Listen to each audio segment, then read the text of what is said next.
Friends, कैसे हैं आप लोग? मैं आशा करता हूँ आप लोग अच्छे होंगे। मैं रामकृष्ण, आप लोगों का मेरे चैनल में स्वागत है। मैं आज आप लोगों को सेमी मॉडल में यूज ऑफ नीड बताने जा रहा हूँ। देखिए नीड का प्रयोग, यूज ऑफ नीड। देखिए नीड का प्रयोग बहुत ही इंपॉर्टेंट है हमारे ग्रामर के लिए और स्पीकिंग के लिए। तो हमें नीड का सही पता होना चाहिए, कहाँ पर हम कैसे प्रयोग करेंगे। देखिए जो नीड का प्रयोग आवश्यकता या जरूरत बताने के लिए करते हैं। नीड का प्रयोग आवश्यकता या जरूरत बताने के लिए करते हैं। जैसे मुझे एक किताब की आवश्यकता है, तुम्हें मेरे सहायता की आवश्यकता है, उसे क्रिकेट खेलने की आवश्यकता है, तुम्हें हिंदी पढ़ने की आवश्यकता है, उसे घर जाने की आवश्यकता है। तो इस तरह के वाक्य की अंग्रेजी बनाने के लिए हमें नीड का प्रयोग करते हैं। और देखिए इसमें पहला नियम है, ही सी तथा एक वचन कर्ता के साथ नीड में यस लगाते हैं। अगर सब्जेक्ट सिंगुलर है, ही सी है, किसी व्यक्ति का नाम है, तो हम कर्ता सारी नीड में यस लगाएंगे। और यदि subject I we you they तथा बहुवचन कर्ता के साथ नीड में यस है, यस नहीं लगाते हैं। आप लोग इसका स्क्रीनशॉट मान लीजिए, मैं इसका अंग्रेजी समझा रहा हूं।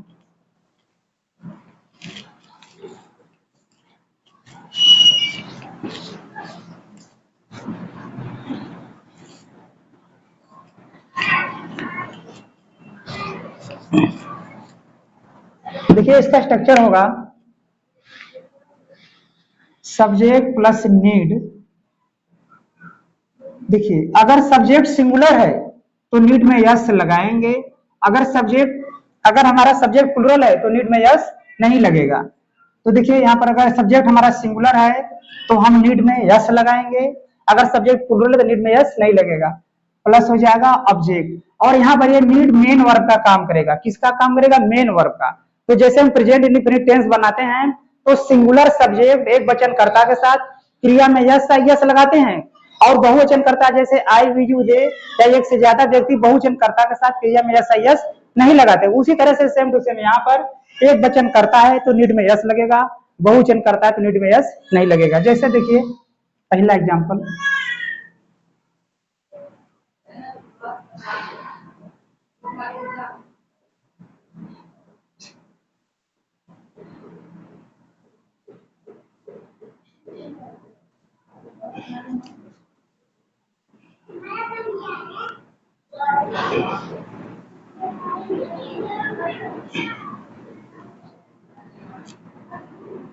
देखिए उसे मेरे सहायता की आवश्यकता है, उसे मेरे सहायता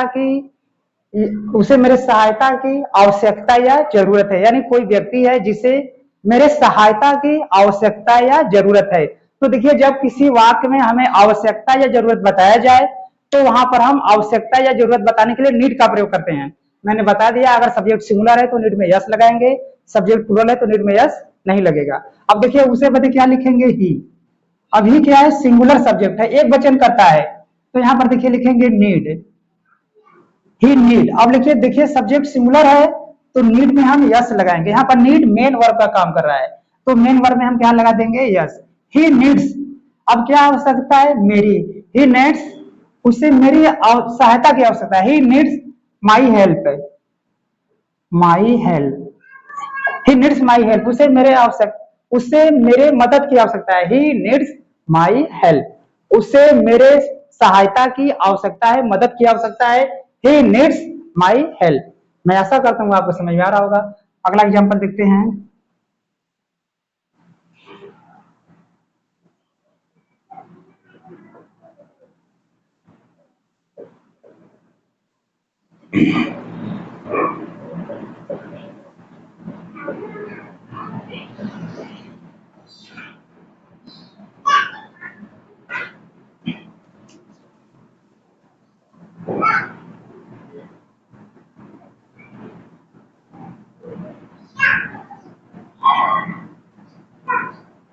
देखिए अगला एग्जांपल है, राधा को अंग्रेजी पढ़ने की आवश्यकता है। राधा देखिए सब्जेक्ट है और राधा को अंग्रेजी पढ़ने की आवश्यकता है, जरूरत बताया जा रहा है, यहाँ पर हम नीड का प्रयोग करेंगे। अब देखिए राधा क्या है? सिंगुलर सब्जेक्ट है। राधा सिंगुलर सब्जेक्ट है, तो देखिए अब आवश्यकता के लिए किसका प्रयोग करेंगे? नीड का। आवश्यकता के लिए प्रयोग होगा नीड, राधा नीड्स। अब देखिए राधा एक वचन करता है, सिंगुलर सब्जेक्ट है, तो इसमें लिखेंगे यस, राधा नीड्स अब किसकी आवश्यकता है? अंग्रेजी पढ़ने की। Radha needs to read English. देखिए अब यहाँ पर हमने टू क्यों लगाया? देखिए यहाँ पर पढ़ने, ये भी क्रिया है। जब किसी वाक्य में दो क्रिया होते हैं तो मेन वर्ब होता है, यही नीड मेन वर्ब का काम कर रहा है। और यहाँ पर जो पढ़ने है, पढ़ने के पहले देखिए अगर किसी क्रिया के अंत में न लग रहा है, अगर किसी क्रिया में दो वर्ब हैं तो जो दूसरी क्रिया होती है उसको इन्फिनिटी बनाते हैं। इन्फिनिटी बनाने के लिए वो जो दूसरा क्रिया है उसके पहले टू लिखते हैं। तो देखिए यहाँ पर लिखेंगे टू रीड, पढ़ने के लिए लिखेंगे टू रीड। जब किसी सेंटेंस में एक के अतिरिक्त दूसरी भी क्रिया है तो जो दूसरी क्रिया होती है उसके पहले टू लगाकर इन्फिनिटिव बनाते हैं। इन्फिनिटिव का मतलब होता है अगर किसी क्रिया के पहले अगर टू लगाते हैं तो उसे कहते हैं इन्फिनिटिव। तो यहाँ पर हमने टू लगाकर क्या कर दिया? इन्फिनिटिव बना दिया। तो क्या? पढ़ने के लिए। राधा नीड्स टू रीड, अब क्या पढ़ने की आवश्यकता है? अंग्रेजी, तो लिखेंगे इंग्लिश। इस तरह से इसकी अंग्रेजी बनेगी। Radha needs to read English, Radha को अंग्रेजी पढ़ने की आवश्यकता है, जरूरत है। Radha needs to read English, Radha को अंग्रेजी पढ़ने की आवश्यकता है। मैं ऐसा करता हूँ, आपको समझ में आ रहा होगा। आप लोग इसका स्क्रीनशॉट मान लीजिए, मैं इसका अगला एग्जाम्पल बताऊँ।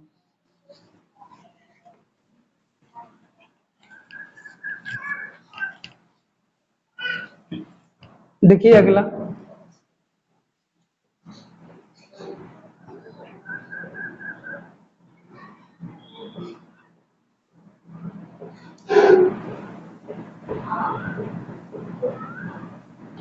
मैं वहां पर लिख दूंगा।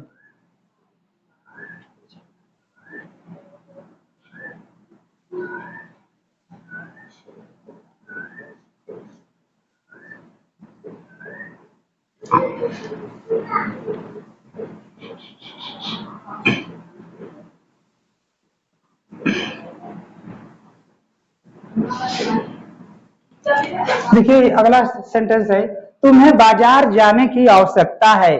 तुम्हें बाजार जाने की आवश्यकता है, जरूरत है। इसमें देखिए आवश्यकता जरूरत बता रहा है, तो यहाँ पर भी नीड का प्रयोग होगा। देखिए तुम के लिए लिखेंगे यू। यू बहुवचन करता है, प्लूरल सब्जेक्ट है, तो यू के बाद देखिए आवश्यकता के लिए किसका प्रयोग करेंगे? नीड का। You need. अब देखिए यहाँ पर सब्जेक्ट हमारा प्लूरल है, बहुवचन है, तो नीड में यस नहीं लिखेंगे। मैंने पहले बताया था यदि आई वी यू दे तथा एक से ज्यादा व्यक्ति बहुवचन करता है तो नीड में यस नहीं लगाएंगे। नीड में यस कब लगेगा? जब सब्जेक्ट सिंगुलर रहेगा, यानी ही सी किसी व्यक्ति का नाम। अब देखिए इसमें यस नहीं लगेगा। यू नीड, अब क्या आवश्यकता है? बाजार जाने की। You need to go. देखिए यहां पर भी जाने आ गया। यहां पर देखिए आवश्यकता एक क्रिया था और जाना दो वर्ब है, तो इसका मेन वर्ब क्या है? आवश्यकता, अवश्य, जरूरत। और दूसरी जो क्रिया है जाने, तो जाने के लिए लिखे गो के लिए, जाने के लिए गो का प्रयोग करते हैं तो गो के पहले टू लिखेंगे, क्योंकि इसका प्रयोग हम इन्फिनेटिव के रूप में कर रहे हैं।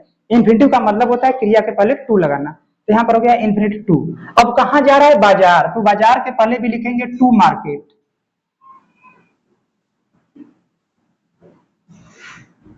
इसके बाद फुल स्टॉप। देखिए यहाँ पर टू क्यों लगाया है? ये प्रयोग किया गया प्रीपोजिशन के रूप में।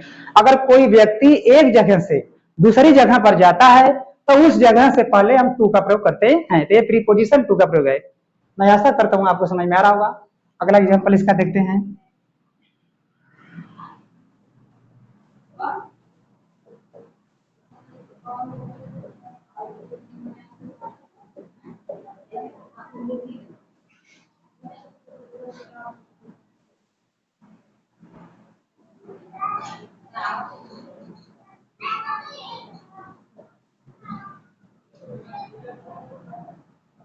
देखिए मुझे दौड़ने की आवश्यकता है। मुझे दौड़ने की आवश्यकता है। अब देखिए मुझे के लिए आई का प्रयोग होगा, आई। अब यहाँ पर देखिए आई, आई सिंगुलर सब्जेक्ट है लेकिन आई को प्लूरल मानते हैं, आई के साथ प्लूरल वर्ब का प्रयोग होता है। तब देखिए आई, आई आवश्यकता के लिए किसका प्रयोग करेंगे? नीड का। I need. अब देखिए क्या आवश्यकता है? दौड़ने की। मुझे दौड़ने की आवश्यकता है, आई नीड। देखिए दौड़ना है, आवश्यकता, जरूरत भी एक क्रिया है, दूसरा क्रिया है दौड़ना, ये भी क्रिया है, तो इसके पहले टू लिखेंगे, टू रन। इसके बाद full stop. I need to run, मुझे दौड़ने की आवश्यकता है। देखिए यहाँ पर ये टू का प्रयोग हुआ है, इन्फिनेटिव के रूप में हुआ है। आई नीड टू रन, मुझे दौड़ने की आवश्यकता है। मैं आशा करता हूँ आपको समझ में आ रहा होगा। आप लोग इसका स्क्रीनशॉट मान लीजिए, मैं इससे संबंधित और एग्जाम्पल बता रहा हूँ।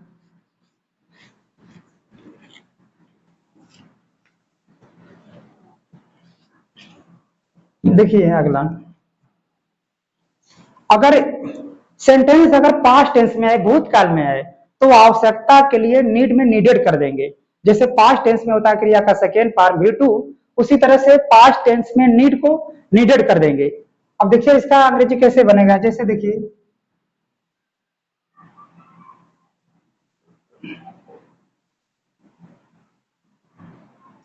उसे प्रश्न हल करने की आवश्यकता थी।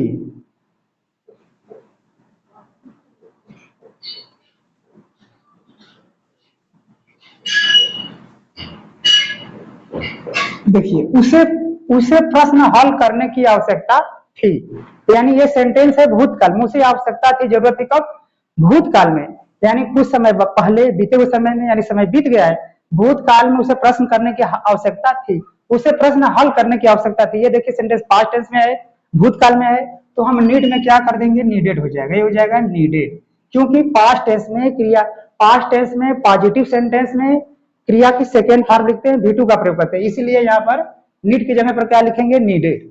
अब देखिए उसे प्रश्न हल करने की आवश्यकता थी, तो क्या होगा, अब देखिए उसे हल करने क्या, अगर वह लड़की है तो हम सी का प्रयोग करेंगे, लड़का है तो ही, सी नीडेड। मान लीजिए हमने कहा वह लड़की है, उसे प्रश्न हल करने की आवश्यकता थी, सी नीडेड।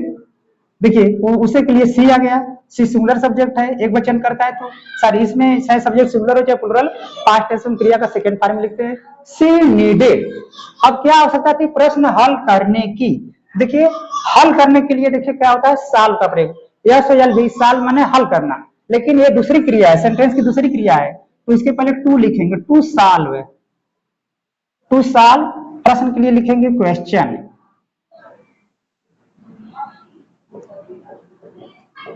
इसके बाद फुल स्टॉप। देखिए she needed to solve the question, उसे प्रश्न हल करने की आवश्यकता थी। अगर अगर कोई भी वाक्य अगर पास्ट टेंस में है, आवश्यकता जरूरत वाला, तो हम क्रिया का सेकंड फॉर्म नीडेड लिखेंगे। मैं ऐसा करता हूँ आपके समझ में आ रहा होगा, आप लोग इसका स्क्रीनशॉट मान लीजिए। अब मैं इसका नेगेटिव सेंटेंस बताने जा रहा हूँ, नेगेटिव कैसे बनेगा।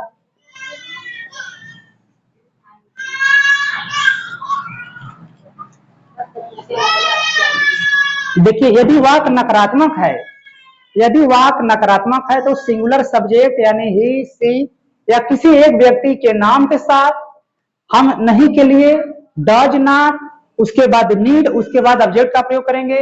और सब्जेक्ट यदि बहुवचन है, जैसे आई वी यू दे, या एक से ज्यादा व्यक्ति हैं बहुवचन करता है, तो हम डू नॉट का प्रयोग करेंगे, उसके बाद नीड। जैसे देखिए स्ट्रक्चर में आप लिख दे रहे हैं, सब्जेक्ट प्लस डू या डज प्लस लिखेंगे not plus need plus object. अब देखिए इसका अंग्रेजी, देखिए फिर से समझा दे रहे हैं, अगर सब्जेक्ट सिंगुलर है, एक वचन है, तो does not plus need plus object. यहाँ पर नीड का प्रयोग किस V1 के रूप में हो रहा है, क्रिया की फर्स्ट फॉर्म के रूप में होता है। जैसे हम प्रेजेंट इंडिफिनिट टेंस में पढ़े हैं, अगर वाक्य नकारात्मक होता है, सब्जेक्ट सिंगुलर होता है, ही सी, तथा एक व्यक्ति के साथ, एक वचनकर्ता के साथ नहीं के लिए डज नॉट का प्रयोग करते हैं, क्रिया की फर्स्ट फॉर्म आती है। और बहुवचनकर्ता के साथ, जैसे बहुवचनकर्ता आई वी यू दे, तथा बहुवचनकर्ता के साथ नहीं के लिए डू नॉट का प्रयोग करते हैं, वो क्रिया की फर्स्ट फॉर्म आती है। उसी तरह से यहाँ पर भी सब्जेक्ट सिंगुलर है, जैसे ही सी किसी व्यक्ति का नाम है, तो एक वचनकर्ता के साथ नहीं के लिए डज नॉट, क्या लिखेंगे, डज नॉट प्लस ये हो गया V1 नीड, उसके बाद ऑब्जेक्ट। और अगर सब्जेक्ट हमारा प्लुरल है, आई वी यू दे, या एक से ज्यादा व्यक्ति बहुवचन करता है, तो डू नॉट क्रिया की फर्स्ट फॉर्म, उसके बाद ऑब्जेक्ट। अब जैसे देखिए अंग्रेजी इसका,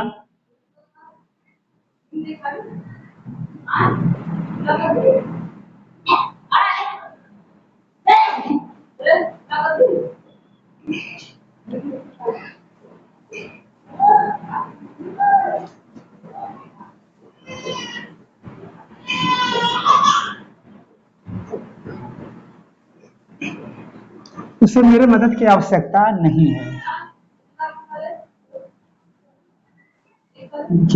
उसे मेरे मदद की आवश्यकता नहीं है, देखिए हो गया नेगेटिव सेंटेंस, उसे मेरे मदद की आवश्यकता नहीं है, यहाँ पर नेगेटिव सेंटेंस है। तो देखिए यहाँ पर हम, और सब्जेक्ट हमारा सिंगुलर है, उसे बदले ही का प्रयोग होगा, तो यहाँ पर हम क्या लिखेंगे, डज नॉट, उसके बाद नीड। अब देखिए उसे के लिए लिखेंगे ही, सब्जेक्ट हो गया सिंगुलर, तो क्या लिखेंगे, डज नॉट, डज नॉट इसके बाद देखिए ये क्या है, नीड। नीड का प्रयोग हो रहा है मेन वर्ब के रूप में, तो यहाँ पर लिखेंगे need, he does not need. अब क्या आवश्यकता है, मेरे मदद की, तो लिखेंगे माई हेल्प, माई हेल्प। इसके बाद full stop. He does not need my help, उसे मेरे मदद की आवश्यकता नहीं है। अगर वो लड़की होती तो यहाँ पर हम सी लिख देते, अपना जैसा हमको बोलना है, जैसा सेंटेंस के अनुसार। अगर लड़की है तो सी, लड़का है तो he does not need my help, उसे मेरे मदद की आवश्यकता नहीं है। एग्जाम्पल और देखते हैं।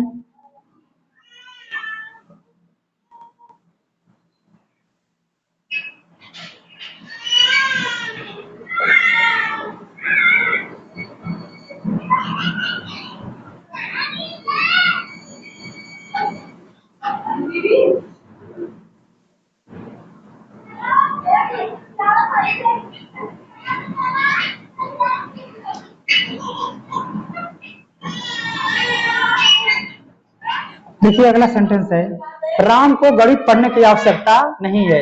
राम को गणित पढ़ने की आवश्यकता नहीं है। देखिए पास आवश्यकता जरूरत वाला वाक्य नेगेटिव है, तो देखिए सब्जेक्ट यहाँ पर क्या है, राम। राम सिंगुलर सब्जेक्ट, राम के लिए लिखेंगे राम सब्जेक्ट। अब देखिए राम सिंगुलर सब्जेक्ट है, तो यहाँ पर हम क्या लिखेंगे, एक वचन कर्ता के साथ does not, Ram does not. अब देखिए मेन वर्ब रूप में नीड का प्रयोग होते हैं, लिखेंगे need, Ram does not need. अब क्या आवश्यकता है, पढ़ने की। देखिए यहाँ पर देखिए नीड का प्रयोग है, तो यहाँ पर देखिए पढ़ने के लिए हम दूसरी क्रिया, इसके पहले देखिए हम टू रीड का प्रयोग करेंगे, टू रीड। अब देखिए किसका प्रयोग है, टू रीड, अब मैथ। इसके बाद full stop. Ram does not need to read math, Ram को गणित पढ़ने की आवश्यकता नहीं है। राम को गणित पढ़ने की आवश्यकता नहीं है, Ram does not need to read math.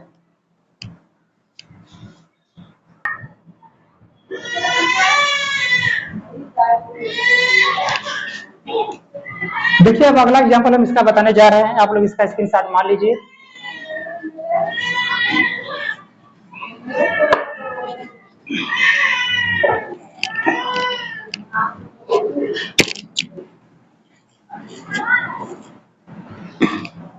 देखिए यदि वह पास्ट टेंस में होगा तो हम डिड नॉट का प्रयोग करेंगे। जैसे देखिए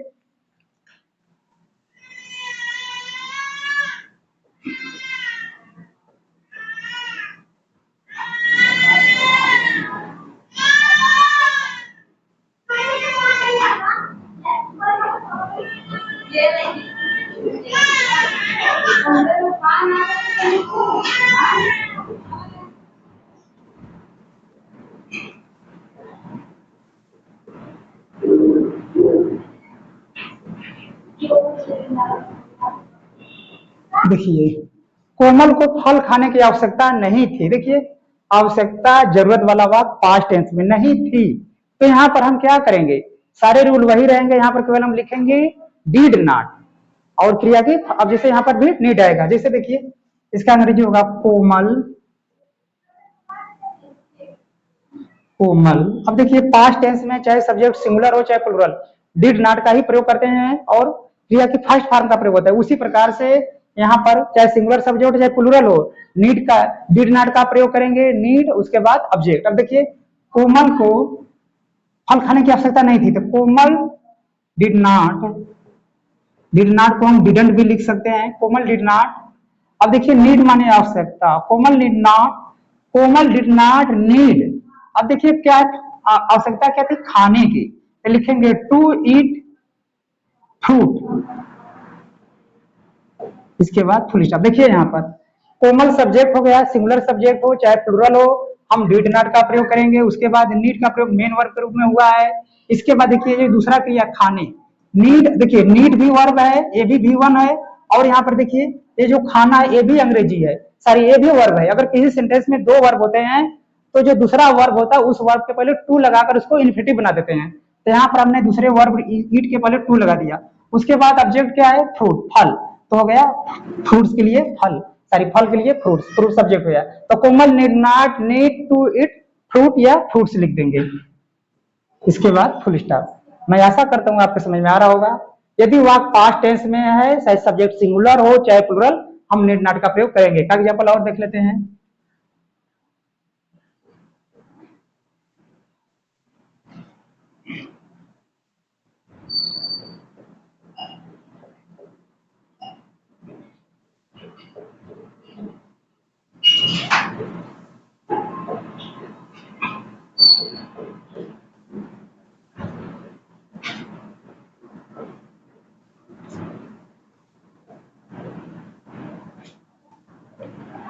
देखिए हमें बाजार जाने की आवश्यकता नहीं थी। देखिए पास्ट टेंस में भूतकाल में आवश्यकता जरूरत, तो हमें के लिए लिखेंगे वी। अब देखिए वी प्लुरल सब्जेक्ट है, बहुवचन है, फिर भी लिखेंगे डिड नॉट, क्योंकि पास्ट टेंस में चाहे सब्जेक्ट सिंगुलर हो चाहे प्लुरल, डिड नॉट का प्रयोग करेंगे। उसके बाद जो नीड का प्रयोग करेंगे आवश्यकता जरूरत के लिए मेन वर्ब के रूप में, तो नीड। इसके बाद देखिए क्या आवश्यकता है, जाने की, तो लिखेंगे to go. To go is use as a infinitive, यानी टू का प्रयोग इंफिनिटिव के रूप में प्रयोग किए हैं। इसके बाद कहां जाने की, बाजार, तो लिखेंगे टू। देखिए to go to market, to market. इसके बाद फुल स्टॉप। देखिए यहाँ पर टू का प्रयोग हुआ है इंफिनिटिव के रूप में, उसके बाद जो वर्ब है, इसके बाद कहां जाना है, बाजार, तो बाजार के पहले हम टू का प्रयोग किए इसका प्रीपोजिशन के रूप में। मैं आशा करता हूं आपके समझ में आ रहा होगा। आप लोग इसका स्क्रीनशॉट मान लीजिए। इसका हम इंट्रोगेटिव बता दें। इंट्रोगेटिव कैसे बनेगा,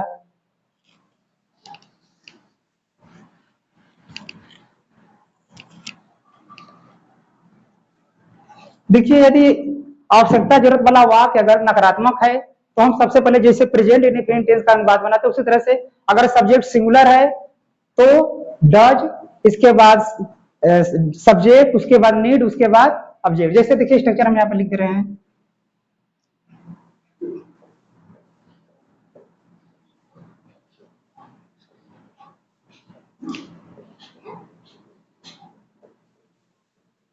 देखिए अगर नीड वाला, आवश्यकता वाला, जरूरत वाला वाक्य अगर प्रश्नवाचक अगर क्या से शुरू हो रहा है तो सबसे पहले हम, अगर सब्जेक्ट सिंगुलर है तो डज का प्रयोग करेंगे, सब्जेक्ट प्लुरल है तो डू का प्रयोग करेंगे, उसके बाद सब्जेक्ट, उसके बाद नीड। नीड यहाँ पर V1 के रूप में हो रहा है, क्रिया की फर्स्ट फॉर्म के रूप में हो रहा है। इसके बाद ऑब्जेक्ट, उसके बाद क्वेश्चन मार्क। जैसे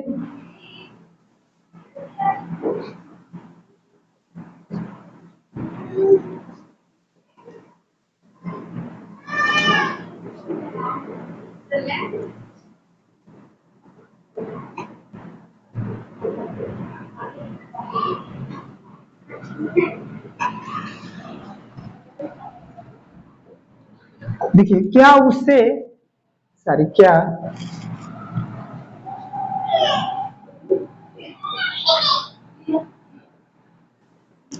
देखिए क्या उससे एक गाना गाने की आवश्यकता है। देखिए ये प्रेजेंट टेंस में है, आवश्यकता जरूरत बता रहा है और वाक्य क्या से शुरू हो रहा है। अगर कोई भी वाक्य अगर क्या शुरू होता है तो क्या का नहीं बनता, यहाँ पर हम हेल्पिंग वर्ब लिखते हैं। अब देखिए उसे के लिए आएगा ही, और ही सिंगुलर सब्जेक्ट है तो सिंगुलर सब्जेक्ट के साथ आएगा डज, तो यहाँ पर हो जाएगा डज। इसके बाद सब्जेक्ट होगा उसे के लिए ही। इसके बाद देखिए नीड, नीड का प्रयोग हो रहा है मेन वर्ब के रूप में, यहाँ लिखेंगे नीड। अब क्या आवश्यकता है, एक गाना गाने की, तो लिखेंगे to sing, to sing a song, to sing a song. इसके बाद क्वेश्चन मार्क। देखिए यहाँ पर एक सिंग जो है वर्ब है, एक तो दूसरा वर्ब है, तो इसके पहले हम टू लगाकर इसको इंफिनिटिव बना दिए। इसके बाद ऑब्जेक्ट है अ सॉन्ग। एक और एग्जांपल देखते हैं।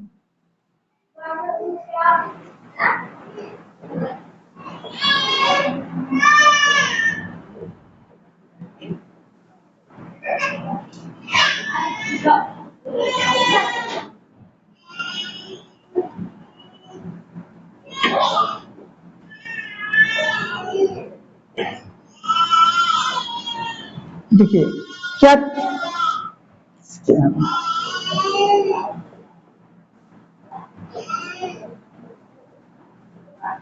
क्या तुम्हें किताब पढ़ने की आवश्यकता है, जरूरत है। क्या तुम्हें किताब पढ़ने की आवश्यकता है, जरूरत है। देखिए यहाँ पर हम जरूरत भी लिख सकते हैं। क्या तुम्हें किताब पढ़ने की जरूरत है, आवश्यकता है। तो देखिए यह वाक्य क्या से शुरू हो रहा था, इसकी अंग्रेजी बनाने के लिए हम सबसे पहले क्या लिखेंगे, डू, क्योंकि यहाँ पर करता तुम्हें के लिए यू का प्रयोग होगा, तो यहाँ पर आएगा हेल्पिंग वर्ब डू। इसके बाद तुम्हें के लिए सब्जेक्ट हो जाएगा यू। इसके बाद मेन वर्ब के आएगा रूप में आएगा नीड, डू यू नीड, क्या तुम्हें आवश्यकता है। अब किसकी आवश्यकता है, किताब पढ़ने की, तो लिखेंगे to read to read book, to read book. इसके बाद क्वेश्चन मार्क। इस तरह से इसकी अंग्रेजी बनेगी। आप लोग इसका स्क्रीनशॉट मान लीजिए, मैं इसका बीच वाले वाक्य बता दूं। अगर देखिए यही वाक्य अगर पास्ट टेंस में होता तो हम क्या लिखते हैं, डिड का प्रयोग होता है। जैसे देख लीजिए एग्जाम्पल,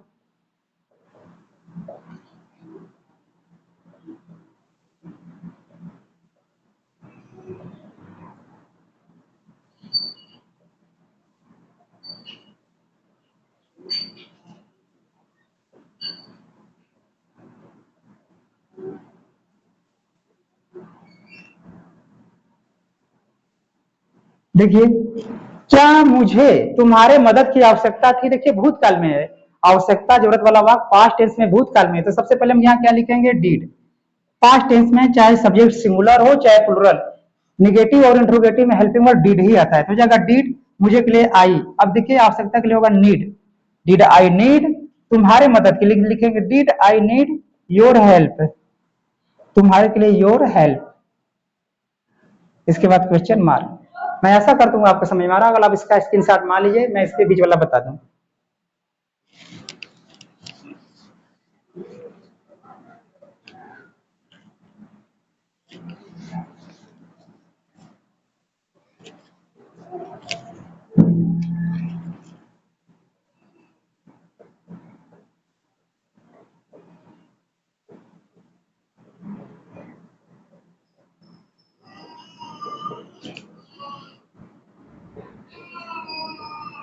देखिए, यदि प्रश्नवाचक, यदि वाक्य प्रश्नवाचक शब्द वाक्य के बीच में, जैसे व्हाट, वेयर, व्हेन, व्हाई आदि प्रश्नवाचक शब्द वाक्य के बीच में हो, तो इसकी अंग्रेजी बनाने के लिए सबसे पहले हम प्रश्नवाचक शब्द लिखेंगे।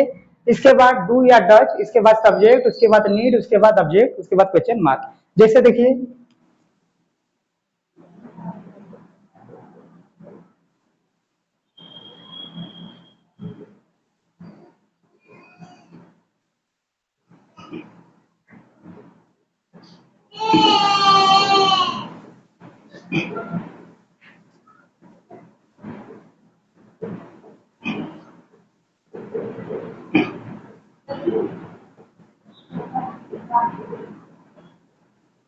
देखिए उससे क्यों कपड़े की आवश्यकता है। देखिए यहाँ प्रश्नवाचक शब्द वाक्य के बीच में, तो पहले क्यों का अंग्रेजी लिखेंगे वाई। इसके बाद देखिए, अब देखिए सब्जेक्ट, उससे पहले ही, सब्जेक्ट सिंगुलर, यहाँ पर लिखेंगे डज, वाई डज। अब देखिए उसे के लिए ही या सी लिख सकते हैं, लड़की है तो सी, लड़का है तो ही। वाई डज सी नीड, अब क्या आवश्यकता है, कपड़े की, तो लिखेंगे क्लोथ। इसके बाद question mark. Why does she need cloth, उसे कपड़े की क्यों आवश्यकता है। Why does she need cloth, उसे कपड़े की क्यों आवश्यकता है। इस तरह से इसकी अंग्रेजी बनेगी। मैं ऐसा करता हूँ आपको समझ में आ रहा होगा। आप लोग इसका स्क्रीनशॉट मान लीजिए, मैं इसकी एक अंग्रेजी और बता दूं।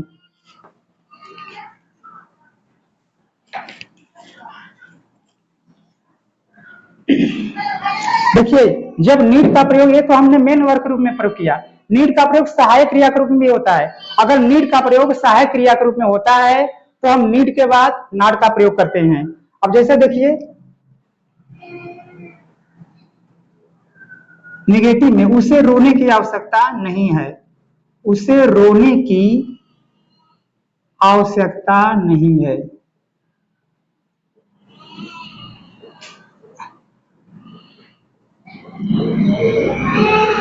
देखिए उसे रोने की आवश्यकता नहीं है। देखिए ये निगेटिव सेंटेंस है। यदि निगेटिव सेंटेंस है तो इसको हम दूसरे तरह से भी बना सकते हैं, यानी कि पहले वाक्य में हम डू नॉट डज नॉट लगाकर नीड का प्रयोग करते थे, लेकिन इस बार हम डू नॉट डज नॉट का प्रयोग नहीं करेंगे, नीड के बाद ही नॉट लगा देंगे यहाँ पर। यानी नीड का प्रयोग हम सहायक क्रिया के रूप में प्रयोग करेंगे। जैसे देखिए, उससे रोने की आवश्यकता नहीं है, तो क्या लिखेंगे, ही। अब देखिए need not, need not, he need not रोने के लिए वीप।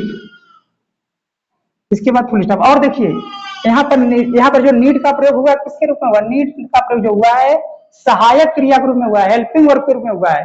तो इसके बाद हम नीड के बाद नॉट का प्रयोग करेंगे। और जो दूसरी क्रिया है रोना, तो रोने के लिए विद का प्रयोग करेंगे, इसमें हम इंस्टिट्यूटिव टू का प्रयोग नहीं करेंगे। और इस तरह के वाक्य में निगेटिव में जब हम नीड को सहायक क्रिया बनाएंगे, हेल्पिंग वर्ब बनाएंगे, तो नीड नॉट के बाद हम जो वर्ब आ रहा है उसके बाद हम टू का प्रयोग नहीं, उसके पहले टू का प्रयोग नहीं करेंगे, यानी इसमें इन्फिनेटिव का प्रयोग नहीं होगा। ताकि एग्जाम्पल और देखते हैं,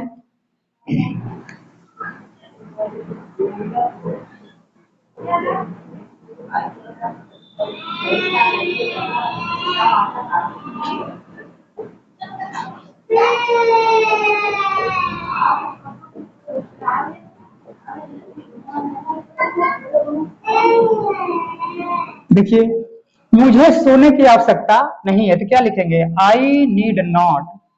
आई देखिए मुझे के लिए आई। अब इसका अंग्रेजी देखिए बनाना है, नेगेटिव है, तो हम यहाँ पर क्या प्रयोग करेंगे? I need not, I need not sleep, I need not sleep. मुझे सोने की आवश्यकता नहीं है। हम चाहेंगे तो उसका पहले वाले अंग्रेजी के शब्द बनाएंगे, जैसे मैंने पिछले बताया वीडियो में बनाया, जो पहले बताया। जैसे देखिए इसका बना सकते हैं I do not need to sleep, ये भी सही होगा। लेकिन इसका बनाएंगे आई नीड नॉट स्लीप, ये भी सही है। दोनों तरह से इसकी अंग्रेजी बनेगी। इसका हम अंग्रेजी बना सकते हैं I do not need to sleep. देखिए इसकी अंग्रेजी ऐसे भी बनेगी, ऐसे भी बनेगी। आई नीड नॉट स्लीप, मुझे सोने की आवश्यकता नहीं है। जब हम इसका नीड को जब हम हेल्पिंग वर्ब बनाएंगे तो इसके बाद नॉट का प्रयोग होगा, इसके बाद वर्ब आएगी। लेकिन इसके बाद हम टू का प्रयोग, इसके पहले टू का प्रयोग नहीं करेंगे। लेकिन जब हम यहाँ पर सब्जेक्ट के बाद नीड, डू नॉट या डज नॉट का प्रयोग करेंगे, उसके बाद नीड आएगा, और जो क्रिया उसके पहले हम टू का प्रयोग करेंगे इंफिनिटिव बनाने के लिए। मैं आशा करता हूँ आपको समझ में आ रहा होगा। आप लोग इसका स्क्रीनशॉट मान लीजिए। यदि आपको मेरा वीडियो अच्छा लगे तब इसे लाइक कीजिए, शेयर कीजिए, सब्सक्राइब कीजिए। धन्यवाद।